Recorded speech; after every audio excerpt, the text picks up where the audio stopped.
हैं एक नए ब्लॉग के साथ। Welcome to my YouTube channel. आज शुरुआत करते हैं एक नए ब्लॉग के साथ, तो चलिए आगे बढ़ते हैं।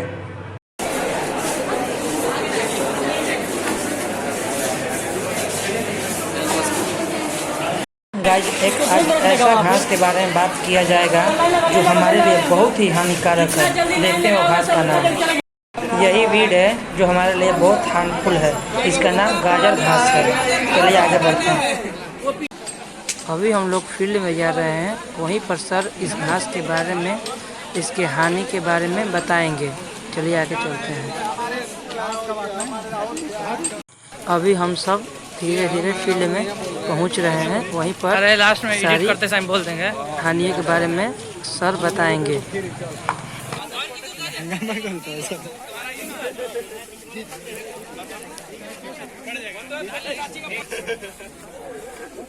अब सर से समझते हैं इस घास की हानि के बारे में।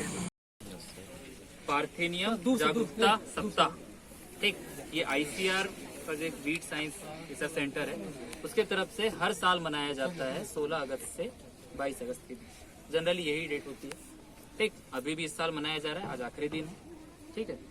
अब ये जागरूकता सप्ताह चलाने के पीछे एक बहुत इंपॉर्टेंट रीजन है, ठीक। आप लोगों ने वीट साइंस में पढ़ा भी होगा पार्थेनियम। बॉटनिकल नेम क्या है? पार्थेनियम है ना। ये एक तरह का एनुअल वीट, ठीक, जिसको अलग अलग नाम से जाना जाता है। Congress grass, carrot grass, white tape और बहुत से नाम है। करीब 8 से 10 अलग अलग नाम है इसके, अलग अलग जगह पे अलग अलग तरह के नाम, ठीक है। जो कि एक बहुत ही ज्यादा नॉक्सियस वीट, एनुअल वीट, लगभग 1950 से जब से इंडिया में इंट्रोड्यूस हुआ है, अपने यहाँ का नहीं था, 1950 से जब से इंट्रोड्यूस हुआ है तब से लेके अब तक लगभग 35 मिलियन हेक्टेयर का एरिया, चाहे वो क्रॉपिंग एरिया हो, वेस्ट एरिया, रेलवे ट्रैक के किनारे, वेस्टेड लैंड, ये पूरा मिला के 35 मिलियन हेक्टेयर का एरिया इस वीट ने कवर किया हुआ है, ठीक। और इस वीट की खास बात ये है, आप देख रहे हैं फ्लावर्स, हर एक फ्लावर से लगभग 5,000 से 25,000 तक सीड, ठीक, इसके डिस्पर्स होते हैं आगे चल के। मतलब एक सोच लो कि कितना मल्टीप्लाई करेगा ये, और इसी का रीजन है कि इतना 35 मिलियन हेक्टेयर एरिया को इसने कवर किया हुआ है, ठीक। अब ये तो बात हो गई, ठीक है, कवर किया हुआ है, बट प्रॉब्लम क्या है?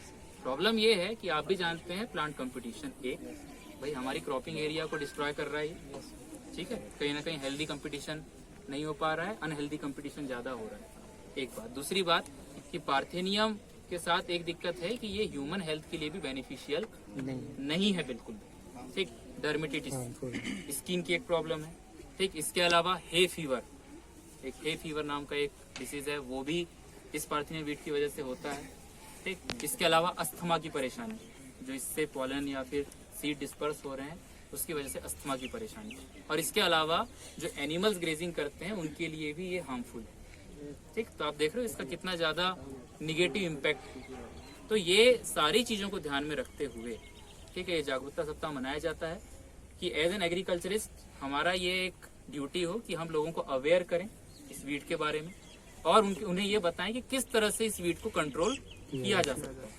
तो अगर वीट को कंट्रोल करना है आपके पास तो क्या क्या, एक तो सबसे पहला ऑप्शन है अवेयरनेस, हर किसी को इसके बारे में पता हो। दूसरा वॉलंटरी पार्टिसिपेशन, जैसे आज हम कर रहे हैं पार्टिसिपेशन, हालांकि ये फोर्सफुल पार्टिसिपेशन है, बट हर किसी को वॉलंटरीली पार्टिसिपेट करना चाहिए, और जितना हद तक हो सके बिफोर फ्लावरिंग, क्योंकि एक बार फ्लावरिंग हो गई तो फिर मतलब नहीं है। फ्लावरिंग के पहले ही आप इसे इरेडिकेट करें, अप्रूट करें, और अप्रूट करने के बाद अगर फ्लावरिंग नहीं हुआ है तो उसके पहले आप चाहे तो इसका यूज कर सकते हैं कंपोस्टिंग, ठीक। या तो फिर अगर फ्लावरिंग हो गई तो बहुत केयरफुली आप उसे निकालें और कहीं दूर ले जाके जला दें, ठीक। गड्ढा खोद के उसमें भरे नहीं, क्योंकि अगर कोई भी सीड रेसिड्यू रह जाएगा तो आगे चल के उसी गड्ढे से बहुत सारे वीड निकल जाएंगे, ठीक है। या फिर हर्बिसाइड, लेकिन हर्बिसाइड का बहुत ज्यादा इम्पैक्ट नहीं होने वाला, जब एक बार फैल जाएगा तो ये पॉसिबल नहीं है। तो ये सारी बातें हैं जो हम हर किसी को इंडिविजुअली पता भी होना चाहिए, और हमें इस इंफॉर्मेशन को स्प्रेड भी करना है। जितने ज्यादा बड़े लेवल तक हम इसे स्प्रेड करेंगे उतना ज्यादा हम इसको कंट्रोल करके इंडिया से बाहर निकाल सकते हैं, अदरवाइज ये पॉसिबल नहीं। आज 35 मिलियन हेक्टेयर, आगे चल के 50 मिलियन हेक्टेयर भी पहुंच जाएगा तो कोई बड़ी बात नहीं है, और बहुत फास्टली पहुंचेगा, ठीक है।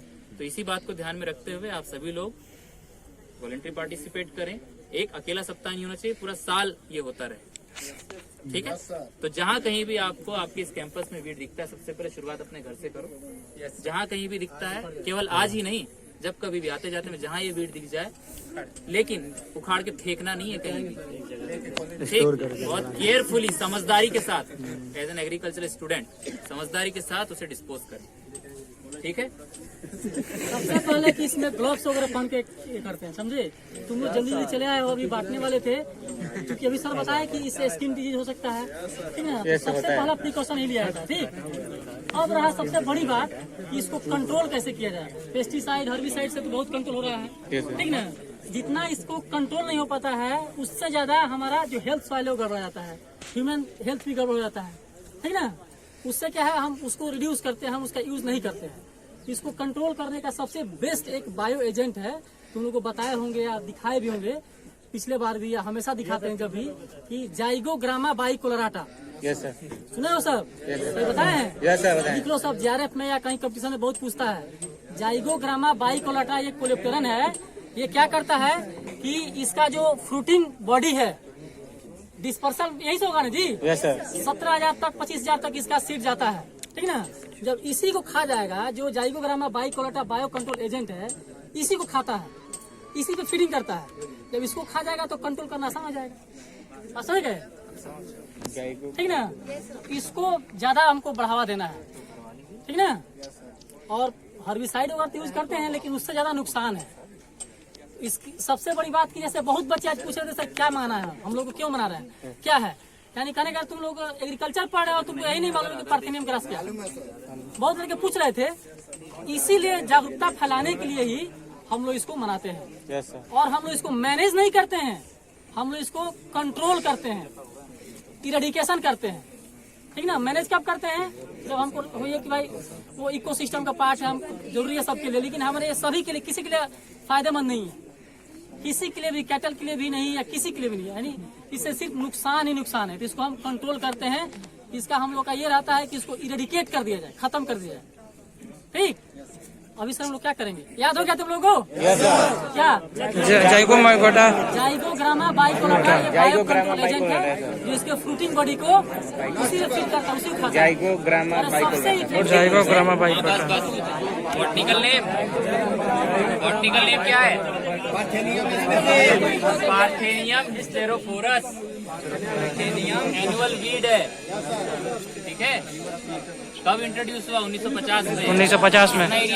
अब हम इस सारे फील्ड में लगे वीड को एक जगह रखकर उसको नष्ट करेंगे ताकि ये खत्म हो।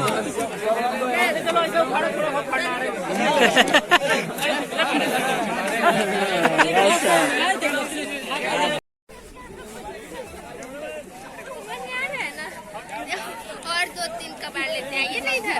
अरे यार छोड़ दो।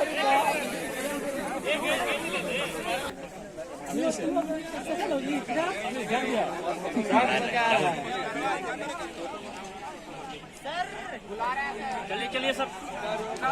अब हम लोग रैली के माध्यम से ये समझाना चाहते हैं कि इस घास को हम जहाँ पर देखें वहाँ पर नष्ट करें, ताकि ये घास ज़्यादातर प्रोपेगेट मतलब उत्पन्न ना हो सके और ना हमें हानि पहुँचा सके।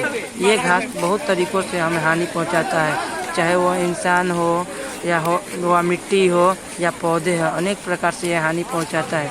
इसी के विषय में देखते हुए हम लोगों ने रैली निकाली ताकि इस घास को नष्ट कर सके।